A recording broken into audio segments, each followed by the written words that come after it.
Hello everyone, it's Nelvin again. Welcome to our second video session. Today we'll be learning how to start a session and also how to track user with the session and know what they're doing on our website. So to start a session, we simply go under our PHP tag. Don't mind the things I've already written under it. First of all, we'll have a form. Yes, our login form where when user log in, we can then use the credential from here to check if they exist in our database and then log them in to the system so that they can start using our website. At the same time, we'll be starting a session which tracks whatever they are doing on the website. So this is going to be our receivers form, our HTML form that has already been created. I know we all maybe already know HTML. So I've created this form here. This is the form. So now for the important part where PHP is concerned, action, form action, logger.php. This is where we want this form to submit data when the user submits it through the method post. And again, each input field is going to be named according to what we want to call in our PHP script when we need the data submitted from this form. The name of the first input field is name. The name of the second input field is password. So now we are going to logger.php, which I already created logger.php such as that. And as we all know how to already receive data from the form with this syntax, name equal to $_post name, password is equal to $_post password. And now to start a session, we simply do this. Session start, and we are going from there. So now that the session has started, the session user is not known yet. So we don't know who is going to be there. But how do we get to know who is going to be there? First of all, we receive that form and we are connecting our database using require once connection.php, which is this script. I showed you this on the first video. If you haven't seen it, please check the preview of the first video before this one and you'll see it. So our host is our local host, user is root, password is always nothing, database Danish as created before, and connect is equal to mysql connect host user pass database. Or if anything is wrong or does not work, it dies immediately and report unable to connect to the database. So with that already known, let's continue with our logger.php script. So require once buries everything that I've just explained. So now what do we want to do with our database this time around? We want to query our database and let's assign a variable SQL. I always like assigning SQL because it lets you know that this is an SQL statement that is inside PHP that is about to be launched. So I use SQL all the time to easily identify what we are doing. Always start with double quotes. So keep log for your syntax, select star.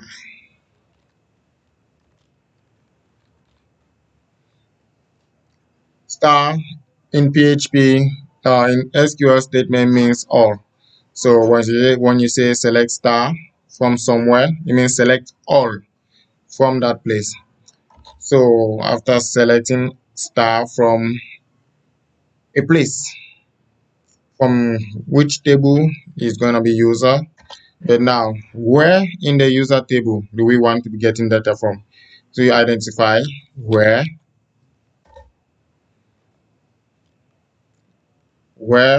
name is equal to whatever name that will be submitted. Any name that will be submitted to this through this HTML form, it will check in the database when name is equal to name, where the name in that database is equal to the name that will be submitted. And now we want also to check password at the same time. So we say and password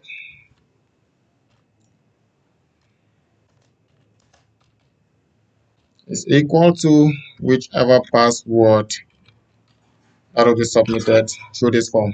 So it will check in the field where the name and the password are exactly the same as the name and password that will be submitted in our HTML form. So that is why both are there at the same time, and there is an. So if one condition holds and the other one does not hold, maybe the name is correct and the password is wrong, it fails. Maybe the name is wrong, the password is correct, it fails. So the name and the password must be correct. Or if we don't want to check both at the same time, we can say when name or use or. So this or now determines hold for one condition. If the name is correct, the condition is valid. If the password is correct, the condition is valid. If both are correct, the condition is still valid. But if both are wrong, the condition fails. But one has to be there. But for now, we want to check for both. It's good we check for both. Advanced security protocol. Make sure your name and password is correct. Okay. So name and password has to be correct. With that notwithstanding, let us go to our next page. Remember, always close your syntax after writing any. Now, we have our statement ready. We have to check if we have to create another variable so that we check the results. I always like to write it in small letters. Res, that's short form for result, is equal to mysql query. mysql underscore query. And what are we querying? We want to check for the connection to the database. Connect, that is in the require once connection at PHP file, and our SQL statement, our SQL. If these two conditions holds true, yeah, it continues from the space. Is not totally necessary, so you can use it, you might leave it. And we always remember to close. After this, we now have to check, or if it is connected, we now fetch data. So we now have to do another thing called, let's name a variable, let's name it row. It can be anything you want, it's a variable. So for now we want to fetch. So let's say mysqli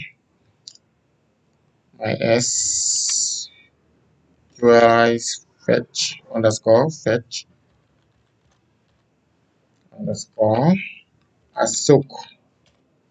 assoc. I'll explain that. Res, and we close. So now this row we are assigning just a variable. It can be named absolutely anything. But what it is equal to mysqli fetch assoc res. This syntax is to tell our website to check in the database where the condition here holds true. First of all, mysqli query is a connection with the database and the SQL statement for what we want in the database or from the database. Row now is another variable assigned so that mysqli can fetch the associated result in the connection.php and the SQL statement, which is, let me go to our database and further explain this. Now, mysqli is going to be fetching if anything here corresponds to what that login user will be logging into our site. So if, let me say, the name was Danish and the password was Reti, then it will fetch this data. It will fetch all the information here and know that it is Danish that has been saved in our database that is using the site at this particular moment. So let's go back. So this is to fetch the associated result based on whosoever logs in. So now we need a second statement. If it goes and it fetch and it's true, so let's use an if logical operator if to check if there is any data that correspond to this user who logged in. So condition says row. Let's use row as we already assigned that function to row. So if row, this row here, which is mysql fetch associated results. So if there is results, it should do something. So what do we want it to do? We want it to register the user in a session. We can do $_ kblock is good. Session. We are now identifying, we are now telling the machine how to identify the session user who is using the site at this time. Session will be equal to mark the person by its name. Yeah, let me use small letters. That will be much better. Identify the session user by the user's name. So this is why session is identified by name. Equal to, again, we need the row, the other results in that same data, and still use the name. Still carry that name forward to the next site, to the next page, where after this the user will be logging into. So it is going to know the user by their username, and it will also carry that username to every part of the session that the user, every part of the page where the user will be going to. It is identifying him by his name. So let's see a smaller example of the form I created 5 minutes ago so that we can take it as a small textbook. So now this is it, like how some other people might be using the ID to track users. You can also just simply put user ID is equal to row user ID. So with that we standing, we can see session, the same person, under the exact same way. Let's just copy this and we'll post it here. This second part is it's not necessary, but it's useful.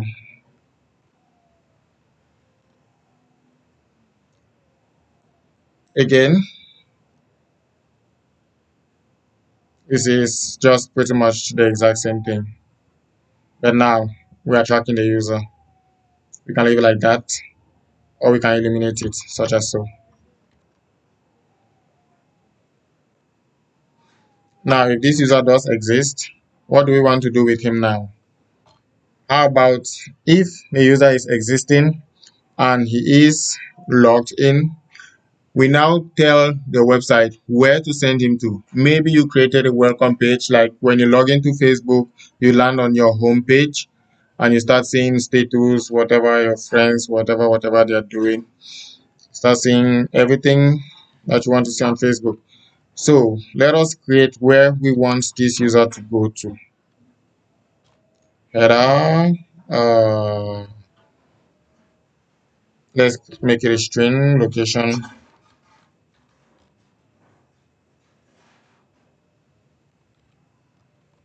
Where do you want to send him, this user to? Let's send him to welcome.php.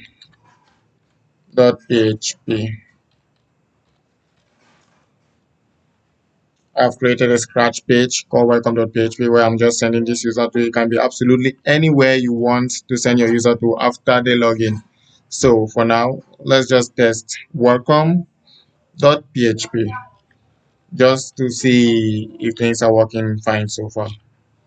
So after that, we now have to make sure if the condition does not hold, the website should still know what to do. That is, if the user credential is wrong, what should our site do?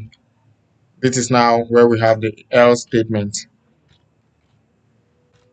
The else statement holds immediately the if statement fails. So the else statement and the if statement are friends. They are logical operation which check and respond. So if row is happening, like is if the credentials are correct and it's going, it should send this user, or this is like redirecting, send this user to this location, welcome.php. But now, if the condition fails, like if these credentials are wrong, so this one row or if statement immediately fails, this else statement should immediately take effect. So else equals something like uh, maybe incorrect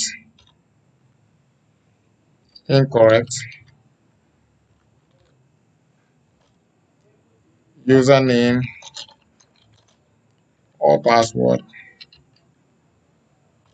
incorrect username or password. So now let's go and check what's going on in front.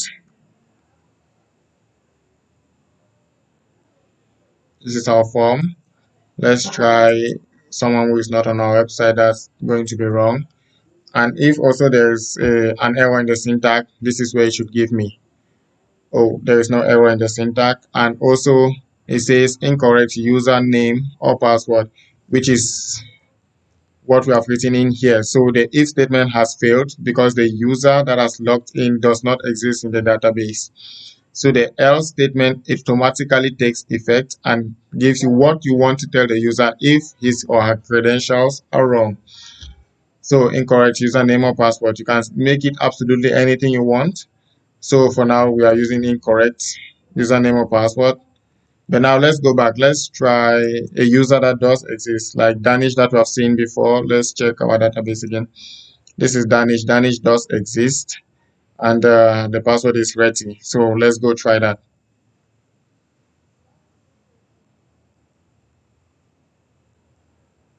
Let's say Danish password ready. Yo, and it goes successfully. Now the browser is also asking you if you want to save, so that whenever you come to this site, you can just take a shortcut. You don't need to log in anymore. So now the browser also already knows you. That is if you choose to save. So now, ladies and gentlemen, this is where it comes to the welcome.php page. Just a scratch that I created so that we can have somewhere to go to. It is a website that I created. It's an official website, but without the CSS. So nothing is going to be stylish here. This is it. Localhost php1 welcome.php, which is coming from the header location welcome.php, which means if this session starts or if this user does exist and everything has been checked to be correct, send this user using this syntax is header. It means send this user to a location that you have named, or this location now is named welcome.php, and I've created a something for welcome.php, which is this. I've created this work. This is an official web page with JavaScript and stuff, but no CSS for now because it's not yours. So we are on welcome. It sends user immediately to welcome.php and register that user and start tracking the session. So now the session is being tracked by the user's name.